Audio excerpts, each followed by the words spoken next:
This one goes out to all the players out there. I want to challenge you.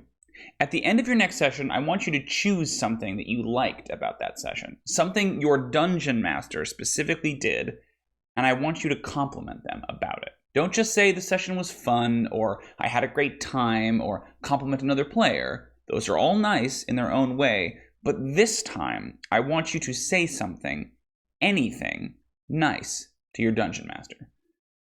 I know, I'm biased. Hear me out.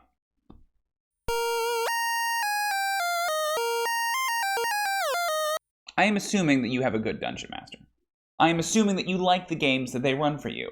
I am assuming that they work hard to prepare those sessions week after week to ensure that your time at their table is time well spent.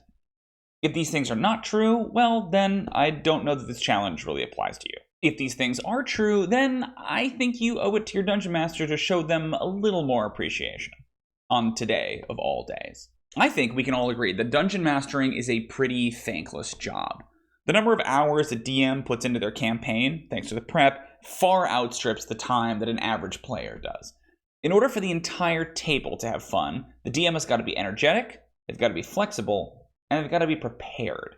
And I think it's that last one that gets us into trouble. You see, when a player does something cool, improvises a cool line, or describes something evocatively, has a brilliant idea, it's easy to appreciate and to compliment them because you know that they made it up on the spot.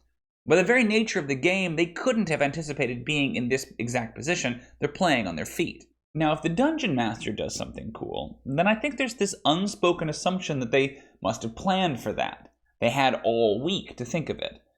I am here to tell you that most dungeon masters, they're on their feet a lot more than most players.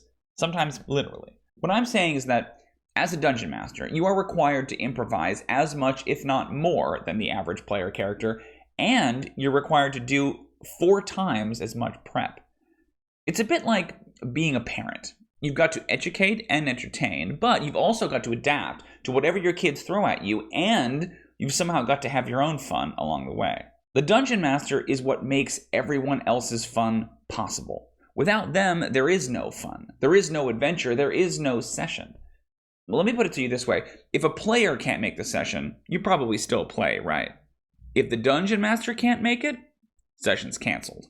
I think that the narrative power of being a dungeon master often disguises itself as the reward for running. You work more, so you earn more narrative control. Which, it makes a certain degree of sense, sure, but that was never what I considered the reward for running. I can only speak for myself, but when I finish a session, all I want to know is that my players had fun. But more specifically, why they had fun. What was fun about the session? Did they like that one NPC's voice? How about the location for that climactic fight? Was the dragon's dying line as haunting as I wanted it to be? Your dungeon master has busted their ass to make these 3 hours fun for you. I challenge you this session, and in fact, every session, to tell them why. Specifically, that's the fuel that they need to go back to the drawing board for next week. Happy GM Appreciation Day, everyone.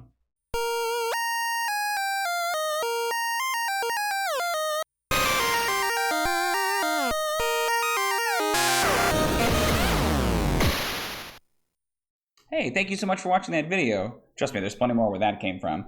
If you like the channel, please consider subscribing, and you can even follow us on Twitter and Patreon. Look for the links below in the description. Thanks for watching.